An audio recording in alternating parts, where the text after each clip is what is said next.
Yes, आज की class में सर्किल चैप्टर शुरू किया जाएगा, जिसमें आपको क्लास 10 का सर्किल का इंट्रोडक्शन पार्ट पूरा कवर कर रहे हैं और 9 क्लास का भी सर्किल का पूरा कवर किया जाएगा। जितने भी इसका इंट्रोडक्शन पार्ट है, जब सीधे बैठ जाइए, जितना भी इसका इंट्रोडक्शन पार्ट है वो सब कुछ यहाँ पर आपको 9 और 10 से कवर किया जाएगा, क्योंकि हम लोग 11th एंट्रेंस के साथ साथ में 10th का भी लेकर के चल रहे हैं यहाँ पर। और 9 जाहिर है कि 11th एंट्रेंस के लिए हमें 10th और 9 दोनों सिलेबस को कवर करना है। तो इस चैप्टर के अंदर ये जो पार्ट मैंने लिया है, ये पार्ट आपके लिए 10th स्टैंडर्ड का रेगुलर का है।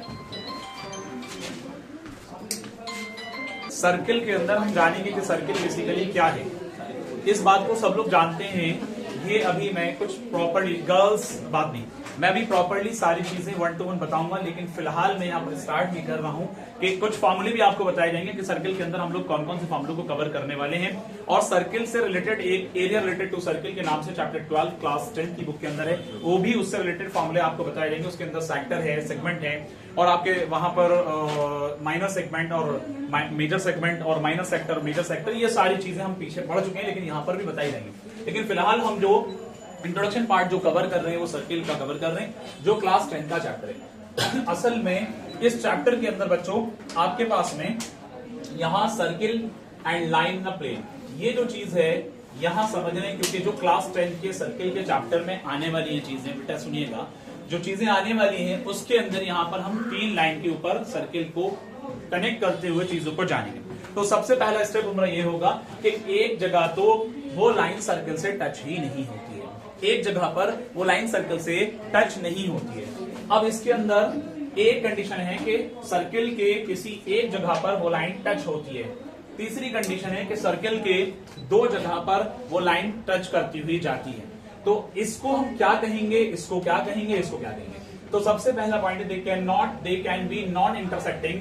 तो इसका मतलब है कि यहाँ पर लाइन के रिगार्डिंग जो हम पॉसिबिलिटीज बता रहे हैं, वो पॉसिबिलिटी, पहली पॉसिबिलिटी है बच्चों कि एक जगह पर टच नहीं हो सकती। तो जाहिर है कि पहला पॉइंट यहाँ कवर कर रहे हैं। They can have a single common point, उसका एक सिंगल कॉमन पॉइंट आता है, जैसे कि दूसरा पॉइंट। और जहां कहीं भी सिंगल लाइन सर्किल के सर्कमफ्रेंस को जो टच करती है वो कहलाती है टेंजेंट। क्या कहलाती है बच्चों?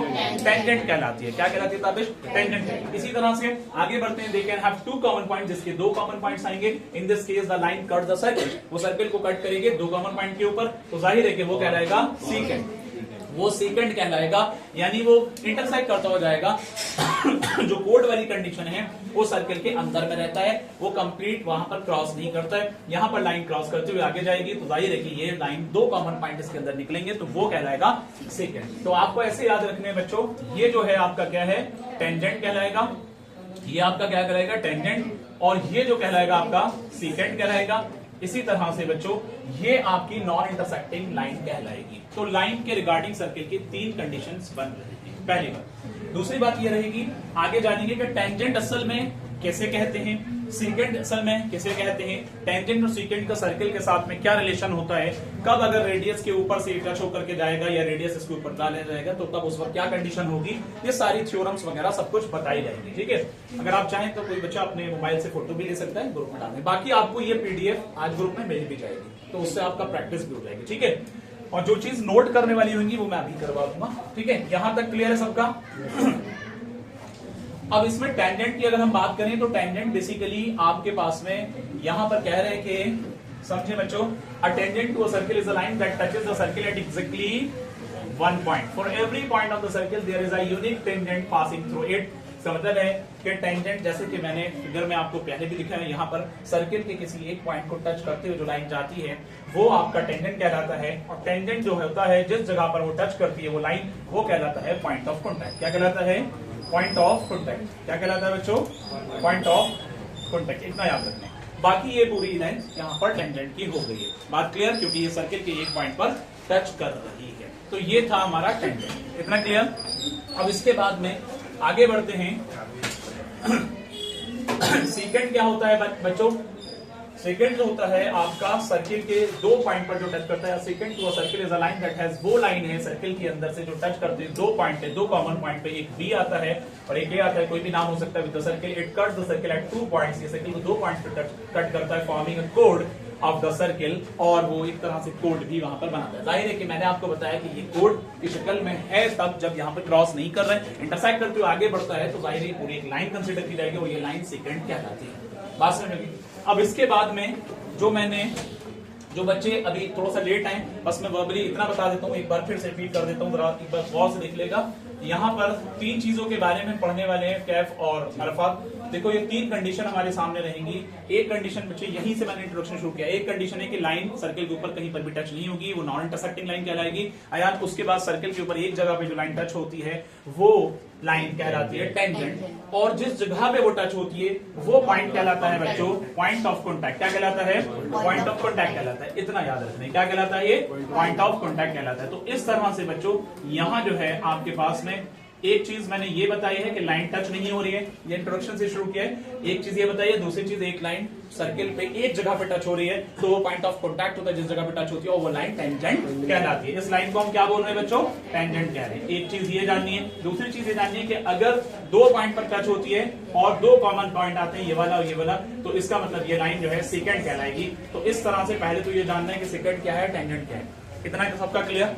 अब इसके बाद आगे बढ़ेंगे, टेंजेंट की डेफिनेशन है, फिर उसके बाद सेकेंड की डेफिनेशन है, फिर उसके बाद यहाँ पर जो बात करते हैं, अब कुछ पॉइंट्स और भी आपके सामने है कि tangent is a special case of second. तो इस कंडीशन में आपको कैसे जानना है, देखो यहाँ पर हम अगर बात करेंगे बच्चों कि एक सर्कल के ऊपर से कितने टेंजेंट ड्रॉ किए जा सकते हैं, 1 मार्क के सवाल में, एकेडमिक के एमसीक्यूज में ये बन सकता है। ये सवाल, एक सर्कल से कितने टेंजेंट ड्रॉ किया जा सकते हैं? एक सर्कल से इन्फिनिटी टेंजेंट यानी इनफाइनाइट टेंजेंट आपके ड्रॉ किया जा सकते हैं। ठीक है, इनफाइनाइट टेंजेंट का मतलब है बेशुमार, लातादाद, अनगिनत। यानी इनफाइनाइट टेंजेंट कब एक सर्कल से ड्रॉ किए जा सकते हैं आप देखेंगे। इनफाइनाइट टेंजेंट एक सर्कल से ड्रॉ हो सकते हैं। अब उसके अलावा अगर हम बात करें आगे, टेंजेंट एक स्पेशल केस सेकंड कह रहे हैं, स्पेशल केस ऑफ सेकंड। इसका मतलब है बच्चों कि जब अगर टेंजेंट को यहां से ड्रॉ किया जा रहा है तो इससे टच करते हुए कहीं ना कहीं इसका एक पॉइंट यहाँ, एक पॉइंट यहाँ, 1 सेकंड बन रहा है। ऐसे ही दूसरा एक पॉइंट इसका यहाँ, एक पॉइंट यहाँ। तो टेंजेंट के पॉइंट ऑफ कॉन्टैक्ट से सेकंड का भी पॉइंट जा रहा है, लेकिन उसका दूसरा पॉइंट कहीं ना कहीं किसी जगह पे टच करेगा, तो इसीलिए वो सेकंड कहलाएगा। इतनी बात समझ में आ गई। उसके बाद में who's that there? What happened? Sir दर्द। ठीक है, इतना क्लियर सुनते रहना। उसके बाद जो है यहां पर टेंजेंट सेकंड का आपने समझ लिया। 2 parallel tangent at most for a given secant, for every given secant of a circle there are exactly 2 tangents which are parallel to it and touches the circle at 2 diametrically opposite points. ध्यान से सुनना इस point को। मैंने 2 tangent यहां draw किए बच्चों, 2 tangent यहां पर ड्रॉ किए। अब इन 2 टेंजेंट के साथ में जो पैरेलल जाएंगे वो जितने जाएंगे वो सेकंड जाएंगे। कहने का मतलब है कि इसके पैरेलल में ये सेकंड बन सकता है, इसके पैरेलल में ये सेकंड बन सकता है। यानी 2 पैरेलल टेंजेंट के बीच में कई सारे सेकंड आ सकते हैं। एक चीज, लेकिन अगर मैं इधर की तरफ टेंजेंट को ड्रॉ करता हूं तो जाहिर है कि वो एक दूसरे के कहीं ना कहीं इंटरसेक्ट भी करेंगे, और ये दोनों आपस में पैरेलल, ये दोनों आपस में, और पैरेलल लाइन के अपोजिट पेयर जो होते हैं वो पैरेललोग्राम बनाते हैं, वो एक चीज अलग है। लेकिन बहरहाल ये चीज आपको याद रखनी है। अब थ्योरम्स के पॉइंट ऑफ व्यू से अगर बात करेंगे तो tangent perpendicular to the radius at the point of contact, यानी यहां पर आपकी बुक की एनसीईआरटी की थ्योरम में ये बात है कि जब हम पॉइंट सेंटर से यानी रेडियस ड्रॉ करते हैं पॉइंट ऑफ कॉन्टैक्ट तक, और वो टेंजेंट को टच करता हुआ, जाहिर है कि टेंजेंट सर्कल को एक पॉइंट पर कॉन्टैक्ट पे आता है, टच करता है, तो उस जगह वहां पर वो परपेंडिकुलर ड्रॉ करेगा। मैं फिगर से बताऊंगा। The theorem state that the tangent to the circle at any point is the perpendicular of the circle that passes through the point of contact, through the Arshiya जेनर through the point of contact. Concentrate here. ये चीज मैं यहां आपको दिखा देता हूं बच्चों, जरा देखिएगा सभी लोग। दिक्कत यहां पर मैं बता रहा था कि एक सर्कल बना हुआ है आपके सामने से, तो सर्कल के अंदर ये एक टेंजेंट आपको नजर आ रहा है, माहीन टेंजेंट नजर आ रहे हैं। अब इस टेंजेंट के ऊपर मैंने सर्किल सेंटर से एक रेडियस ड्रॉ किया, तो जो ये रेडियस है बेटा ये परपेंडिकुलर होगा। थ्योरम ये कहती है। बात समझ में आ गई? बात समझ में आ गई? किसी को इस बात में डाउट है? मैंने कहा, फिर रिपीट कर रहा हूं, सर्किल है, नॉर्मली सर्किल का टेंजेंट कहां बनेगा? यहां बनेगा, यहां बनेगा, या यहां बनेगा, या यहां बनेगा, कहीं भी बनेगा, ऐसे भी बन सकता है। कहने का मतलब है जो भी सर्किल में टेंजेंट बनेगा उस टेंजेंट के ऊपर रेडियस ड्रॉ की जाएगी। रेडियस कहां से होती है भाई? सेंटर से। तो रेडियस जो सेंटर से आएगा तो टेंजेंट के पॉइंट ऑफ कॉन्टैक्ट पे जाएगा। आती है बात समझ में? क्योंकि पॉइंट ऑफ कॉन्टैक्ट क्या चीज है मेरे भाई? पॉइंट ऑफ कॉन्टैक्ट जो है वो टेंजेंट का वो पॉइंट है जो सर्किल को टच कर रहा है उस जगह पर। आती है बात समझ में? तो उस जगह पर ड्रॉ करने पर वो परपेंडिकुलर एंड बनेगा, यानी 90 डिग्री का एंगल बनाएंगे। तो अगर मैं इसको ऐसे देखता हूं ओ पी और मैंने इसको एक लाइन अलग से ड्रॉ की तो ओ पी को एक राइट एंगल ट्रायंगल बन जाएगी। बात समझ में आ रही है? ठीक है अबू तला। अब इसके अंदर टेंजेंट रेडियस का ये रिलेशन था।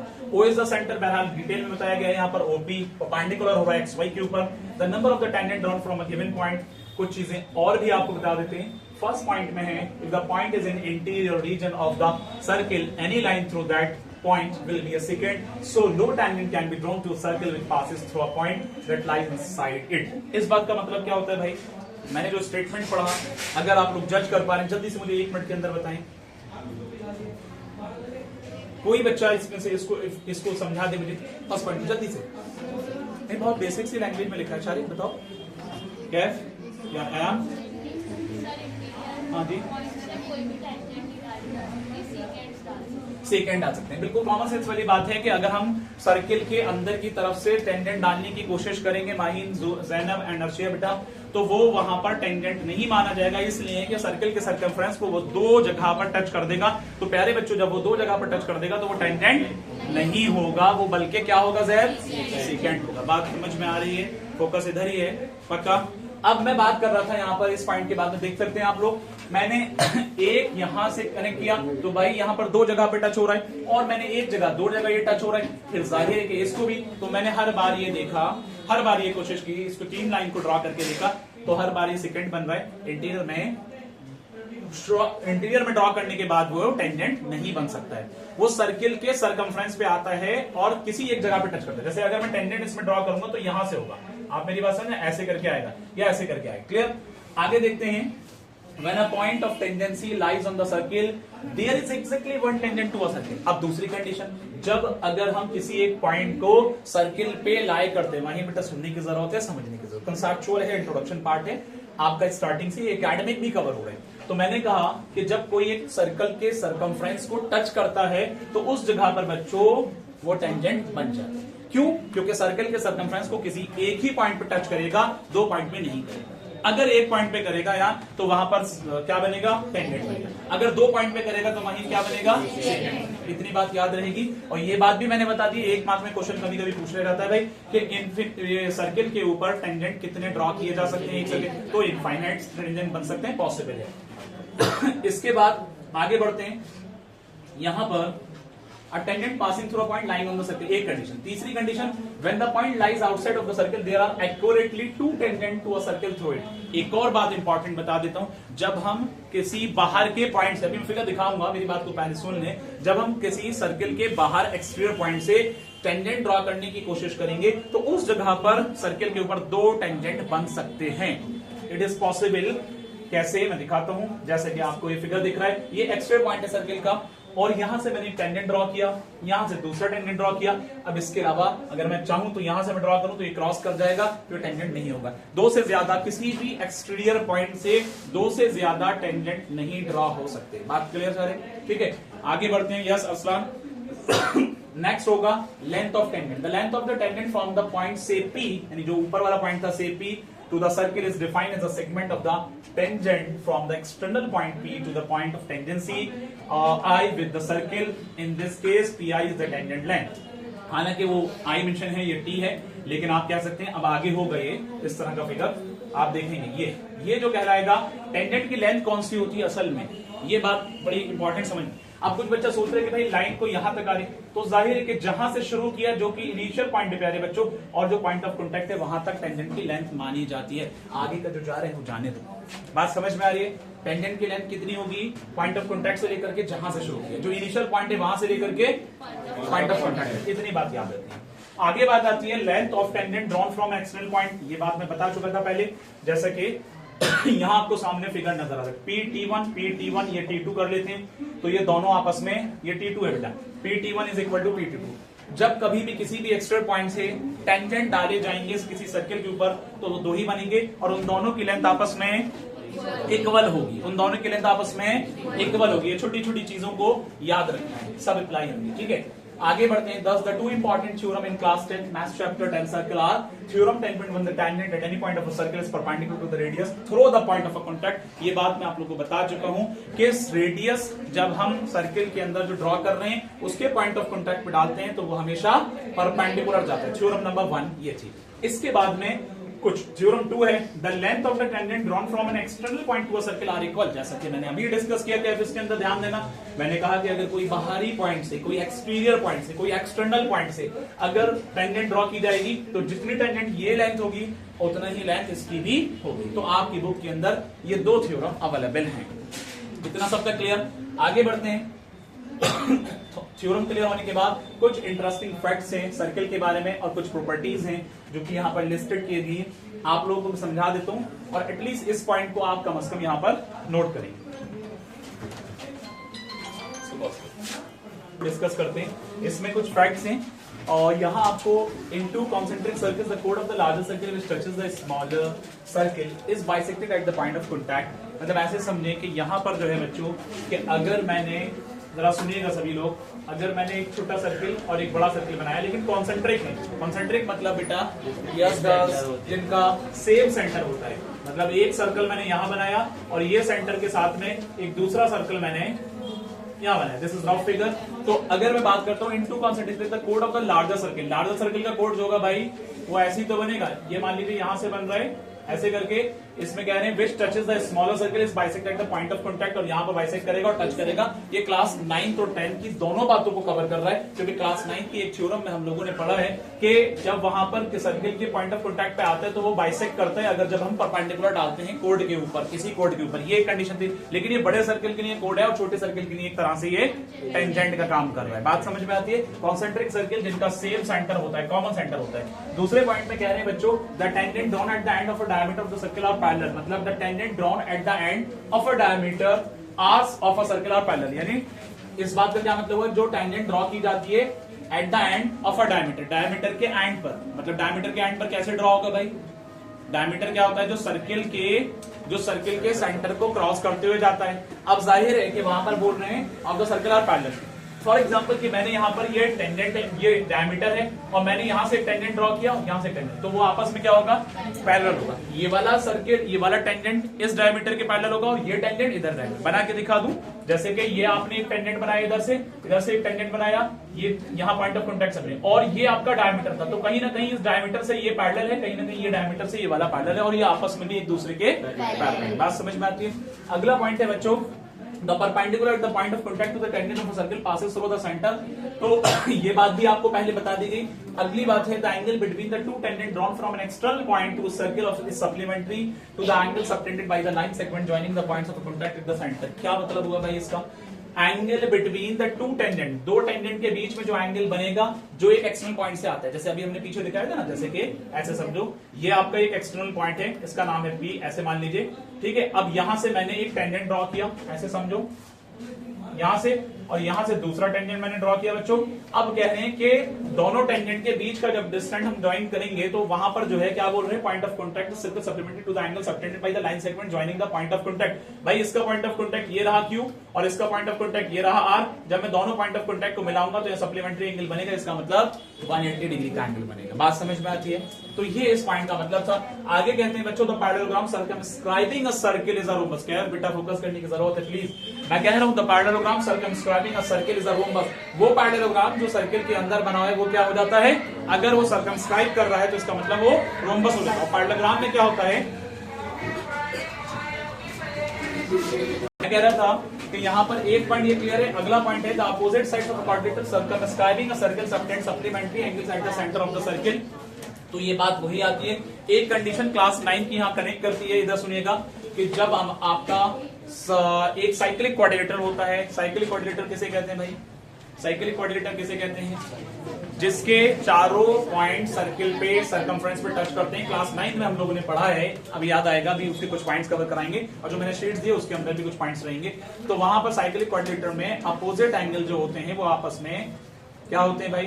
180 के, उनका अपोजिट एंगल का सम 180 के इक्वल होता है साइकिल। तो यहाँ पर क्या है, the opposite sides of the quadrilateral की अपोजिट साइड सर्कमस्क्राइब करती है सर्किल के अंदर, तो वो सप्लीमेंट्री एंगल बनाएगा सेंटर पे। सप्लीमेंट्री एंगल बनाएगा सेंटर पे, कुछ इसी तरह रहेगा अगर वो सर्किल के अंदर वो क्वाड्रिलेटरल आ जाता है, मतलब वो क्वाड्रिलेटरल के अंदर सर्किल आ जाता है, तो उस केस में सप्लीमेंट्री एंगल बनेगा। आगे की चीज देखते हैं यहां पर। अब देखें इसके बाद में एक और स्लाइड्स ले रहा हूं मैं यहां पर।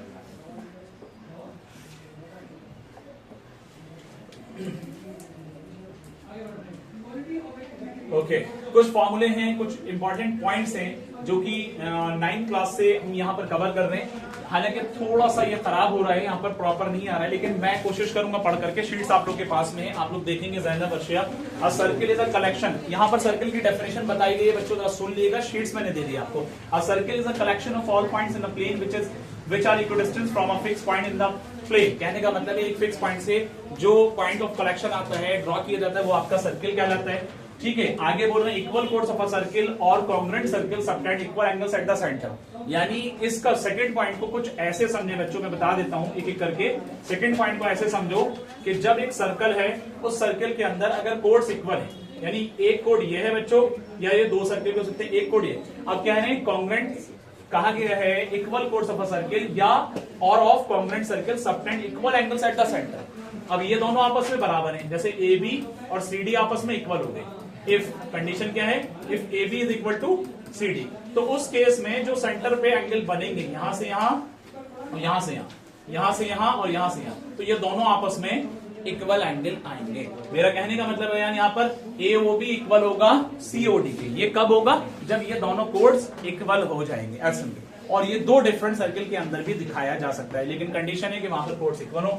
अगला पॉइंट है if the angle subtend by two codes of a circle, इसका वाइस वर्सा है। इसमें कह रहे हैं कि अगर सेंटर पे बनने वाले एंगल जो सबटेंड हो रहे हैं कोड के जरिए से, वो दोनों बराबर होते हैं, तो वो दोनों कोड फिर बराबर माने जाते हैं। क्लास 9 की 10.1 थ्योरम ओल्ड बुक के हिसाब से और 10.2, अब शायद वो नंबरिंग चेंज हो गई हो न्यू बुक में, तो वो आप लोग देख सकते हैं। अगला पॉइंट है the perpendicular from the centre of a circle to a code bisect the code. कहने का मतलब ये हुआ कि भाई एक सर्कल है, इसका ये एक कोड है AB।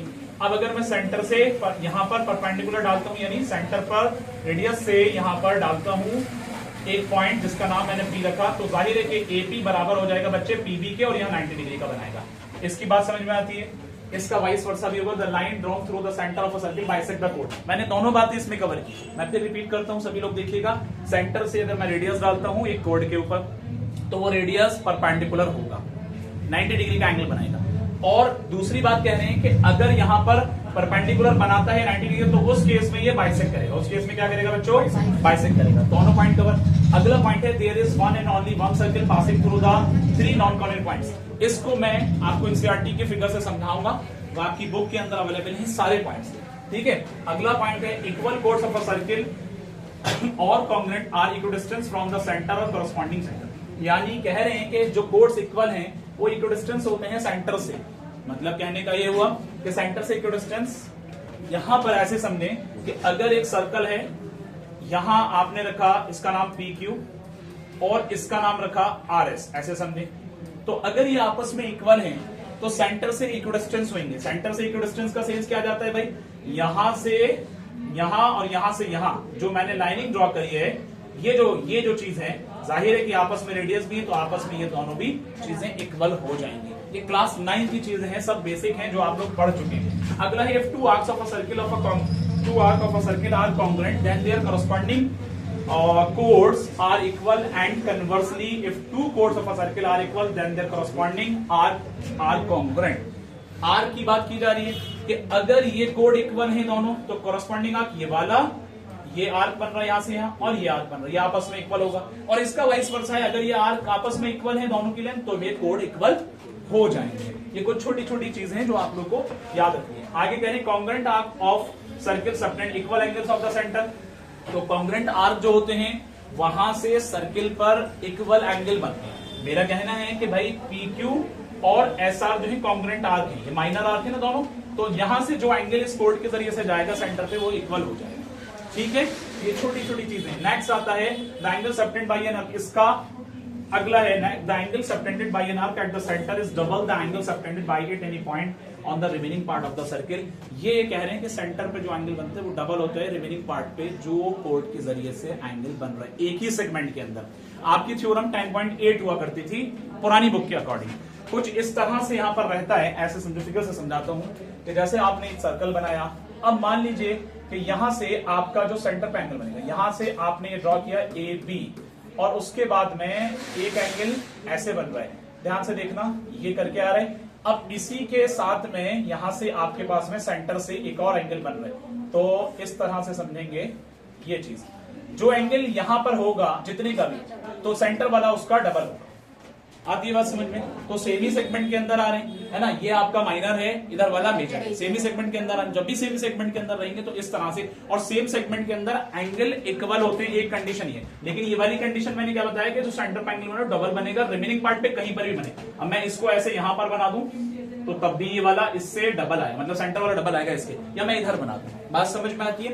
एक बार आप ओवरव्यू करना क्लास 9 की सारी थ्योरम्स को जाकर के, सारी प्रॉपर्टीज को जाकर के, और अच्छे से क्लियर होगा। नेक्स्ट आता है angles in the same segment of a circle are equal. अब ये बात बताई गई, तो सेम सेगमेंट, तो जाहिर है कि ये वाला एंगल और ये वाला एंगल आपस में इक्वल होगा, क्योंकि मेजर सेगमेंट के अंदर है। अगर ये 45 का है तो ये वाला भी 45 का है। ये चीजें आप लोग पढ़ चुके हैं सब, ठीक है। नेक्स्ट आता है angles in the semi circle is a right angle. Semi circle के अंदर जो एंगल बनता है वो राइट एंगल होता है। तो ये भी कंडीशन हमने एरिया रिलेटेड टू सर्कल के अंदर पढ़ाई है। और सेमी सर्कल के अंदर जब भी एंगल बनेगा वो 90 डिग्री का बनेगा, ये याद रखिए। देखो चीजें मैं थोड़ी सी फास्ट ले रहा हूं क्योंकि ये बहुत बेसिक सी चीजें हैं और हम सब लोग पीछे पढ़ चुके हैं। कहीं ना कहीं आप लोग को एनसीईआरटी को एक बार जाकर के फिर से ओवरव्यू करना है, कहीं दिक्कत होगी मुझसे रिपीट करवा लेना, परेशान नहीं होना। If a line segment joining two points obtend equal angles at two other points lying on the same side of the line containing the line segment, the 4 points on the circle। ये भी figure से समझ में आएगा क्योंकि थोड़ा सा नमाज का वक्त हो रहा है इसलिए, और मैं फास्ट कर रहा हूँ। नेक्स्ट आता है the sum of the either pair of opposite angles of cyclic quadrilateral is 180। यानी जो साइक्लिक क्वाड्रिलेटरल होता है उसके दोनों पेयर के अपोजिट एंगल का सम 180 होता है। आप समझिएगा, यहां पर मैंने कहा कि भाई ये साइक्लिक क्वाड्रिलेटरल, अगर जैसे कि यहां एक सर्किल के अंदर जो क्वाड्रिलेटरल आ रहा है इसके सर्कमफ्रेंस पे, यानी ए बी सी डी, तो यहां पर कहने का मतलब है ये एंगल इधर वाला और इधर वाला एंगल, और इधर वाला और इधर वाला दोनों का सम जो होगा angle A plus C is equal to 180। बच्चों एक थ्योरम ये है 10.11 जो कि क्लास 9 की है। अर्षे आप फोकस नहीं कर रहे हैं। Angle B plus angle D is equal to कितना होगा 180। तो साइक्लिक क्वाड्रिलेटरल के अपोजिट एंगल का सम 180 के इक्वल होगा दोनों पेयर में, बी और डी और ए और सी। बात समझ में आ गई? अगला इसका अपोजिट है if the sum of the pair of, अगर कोई एक क्वाड्रिलेटरल जनरल बना हुआ है, आपके सामने ऐसा फिगर नहीं है नॉर्मल क्वाड्रिलेटरल, लेकिन उसके क्वाड्रिलेटरल के अपोजिट एंगल का सम 180 आता है भाई, बी और डी का और ए और सी का, तब उसको मान लेंगे कि वो साइक्लिक क्वाड्रिलेटरल है, यानी इसका कन्वर्स। अब बात क्लियर हो गई? आज के लिए इतना ही रखते हैं।